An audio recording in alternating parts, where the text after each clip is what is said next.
আল্লাহর প্রিয় নবী, দু জাহানের বাদশা নবী মুহাম্মাদুর রাসূলুল্লাহ সাল্লাল্লাহু আলাইহি ওয়াসাল্লাম তিনি মক্কা থেকে মদিনায় হিজরতে যাবেন।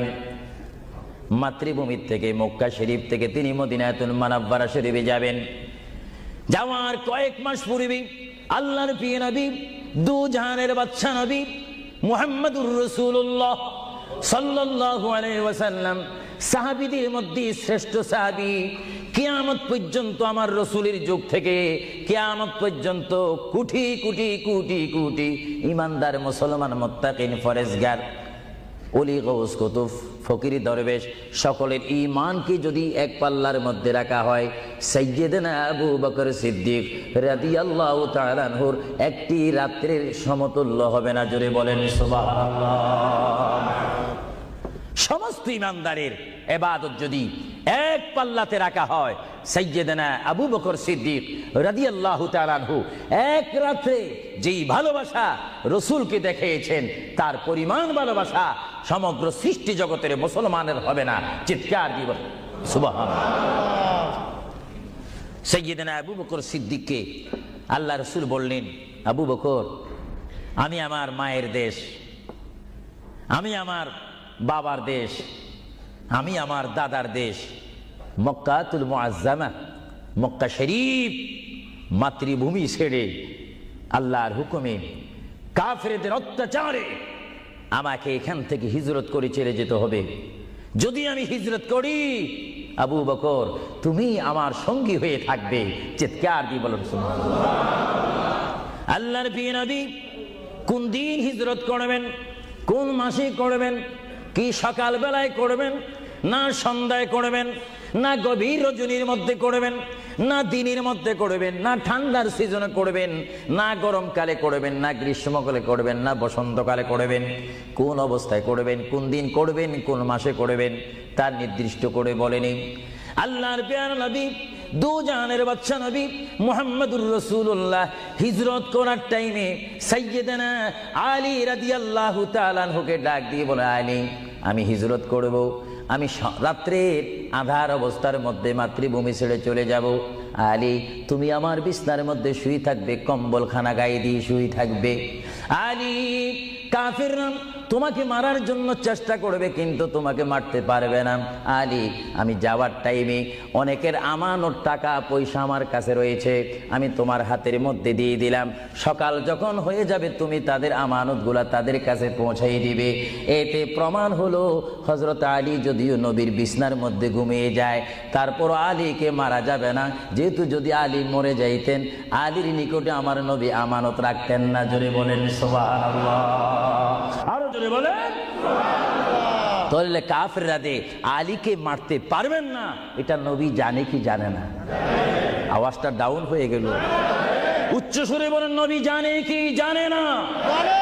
নবীকে জানার ক্ষমতা দিয়েছেন কে? আল্লাহ।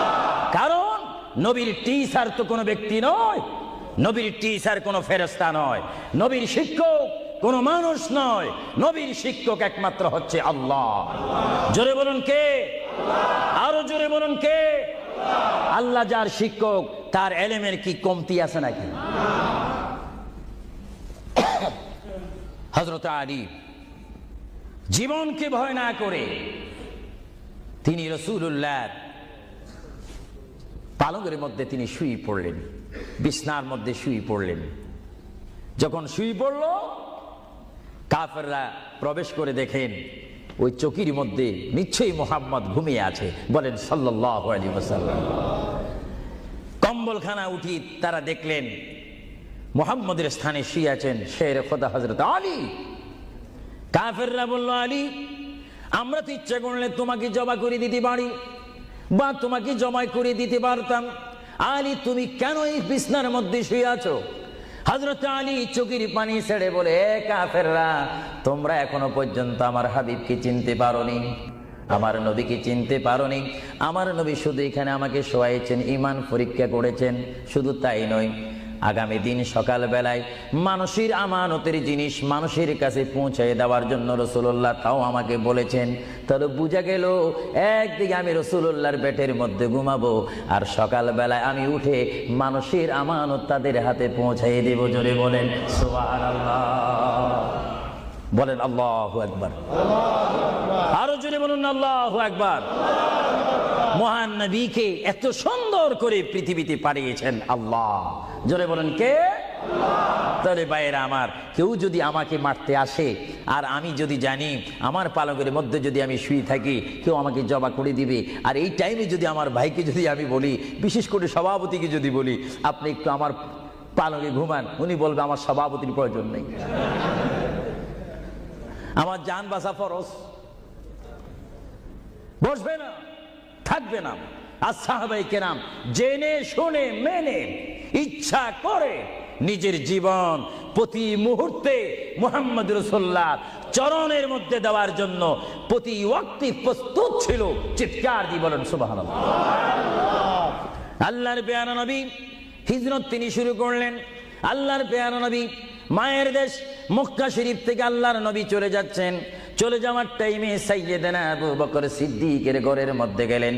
সাইয়্যিদানা আবু বকর সিদ্দিক রাদিয়াল্লাহু তাআলা আনহু ঘরের দরজার মধ্যে আল্লাহর প্রিয় নবীকে ডাক দিলেন, ইয়া আবু বকর, ইয়া আবু বকর, ইয়া আবু বকর করে যখন ডাক দিলেন, সাইয়্যিদানা আবু বকর সিদ্দিক রাদিয়াল্লাহু তাআলা আনহু একটা সেকেন্ড দেরি না করে সঙ্গে সঙ্গে বললেন, ইয়া রাসূলুল্লাহ, ইয়া রাসূলুল্লাহ।